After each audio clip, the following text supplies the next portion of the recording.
So you want to vote for a pretty boy Canadian named Justin. What could possibly go wrong? I made a mistake, and I'm sincerely sorry.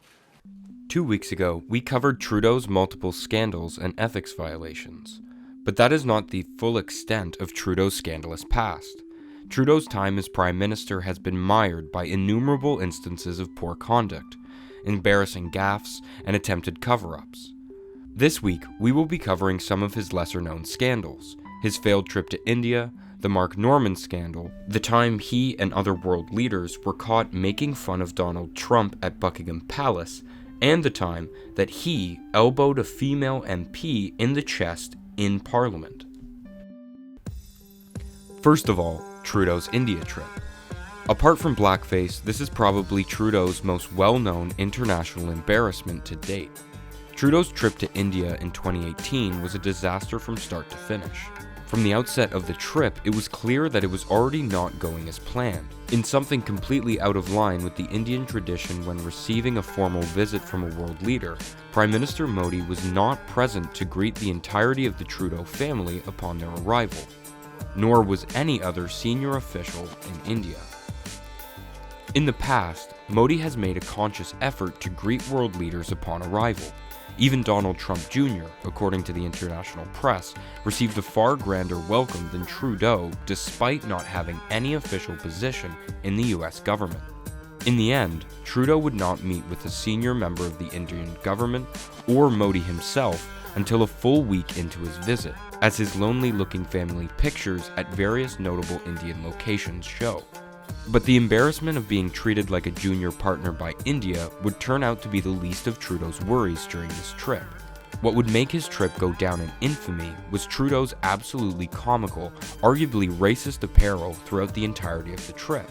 It is the source of some of the most embarrassing photos ever taken of a Canadian Prime Minister that flooded the internet and the news during his visit.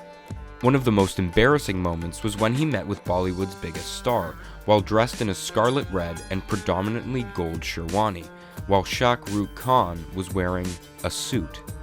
Trudeau's ministers also didn't seem to get the memo, or possibly had the foresight to refrain from wearing costumes. To make matters worse, Jaspal Atwal was invited to one of his events, a businessman convicted of attempted murder for his role in the 1986 attempt to assassinate an Indian cabinet minister, and he even got a picture with Sophie Gregoire Trudeau. The trip was a complete disaster. They were snubbed from the outset, wore ridiculous clothes throughout, and even invited a domestic terrorist to an event.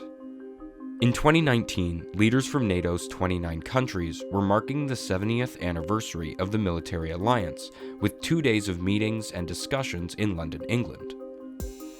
During a reception at Buckingham Palace in London, a group of world leaders were gathered in a circle, including Emmanuel Macron, Boris Johnson, and Justin Trudeau. They were all complaining, rather loudly, about President Trump. Trudeau pitched in to complain about the president's tardiness. Unbeknownst to them, they were being filmed the entire time. Trump responded to Trudeau's comments at another news conference with German Chancellor Angela Merkel on the Wednesday afternoon, calling Trudeau two-faced. Although the repercussions for this were slim to none for most of the world leaders involved, the gaffe, which was mainly Trudeau's, garnered a fervor of press attention and unavoidably damaged the relationship between the Trudeau and the Trump administrations, possibly worsening the trade tensions over aluminum tariffs and dairy products that already existed between them. This scandal is actually fairly complex, but here's the rundown. Vice Admiral Mark Norman, a man who was once second in command for the entirety of the Canadian military, was accused of leaking documents that exposed the Liberal government's attempts to slow down or halt a project which would convert a civilian transport vessel into a military vessel. Following these accusations, Vice Admiral Mark Norman was stripped of his high-ranking military position and had his house raided by the RCMP. Justin Trudeau twice publicly hinted that Norman would see the inside of a courtroom all before any criminal charge was laid against him. He was then subjected to an arduous trial, costing thousands of dollars from his own pocket and lasting over 2 years. His GoFundMe for legal fees gained over $440,000 from just over 3,500 contributors. But by mid-2019, the government completely rescinded their accusations. The House of Commons would go on to offer a sweeping apology, and the Trudeau government was forced to announce that they would be reimbursing him for all legal fees he had to incur. As one journalist wrote of Mark Norman, the stakes were high. The federal government's mission was to destroy not only your exemplary military career, but also to ruin you financially and taint the remainder of your life with a criminal record. A frivolous lawsuit against a highly decorated, well-respected, and high-ranking admiral of the Canadian Armed Forces did not spark the outrage many expected, but certainly was a serious embarrassment for the Trudeau government, especially since the project was eventually completed on time and on budget. This was one of Trudeau's earliest scandals. Elbowgate was the incident when Prime Minister Justin Trudeau came into physical contact with two opposition members of Parliament in the House of Commons on May 18th of 2016 during a parliamentary session.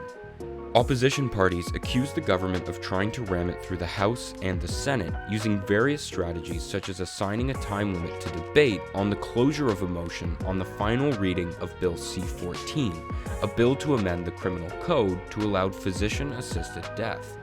This resulted in the altercation in the House of Commons. During the incident, Trudeau grabbed Conservative MP Gord Brown by the arm and then inadvertently elbowed New Democratic MP Ruth Ellen Brousseau in the chest, all of it being caught on film. Trudeau subsequently apologized and was not subject to parliamentary sanctions for the incident, but the media attention it garnered was surely enough to put this scandal on the map. Trudeau is often treated as a golden boy, or the standard for how leaders should act by the international press. To Canadians, he's often seen as something very different, a prime minister with one of the longest gaffe lists in recent Canadian political memory. To many Canadians, Trudeau is far less of the dignified statesman he's made out to be by the international press and far closer to a national embarrassment. Much of his sterling reputation exists outside of Canada. This has been our second rundown of Trudeau's scandals. If you haven't seen the first part of this series, be sure to check it out to learn about Trudeau's most well-known embarrassments. Let us know in the comments if there's anything we missed, or if there's anything you'd like us to cover in the future. As always, like and subscribe, and hopefully we won't have to make a third part of this series anytime soon.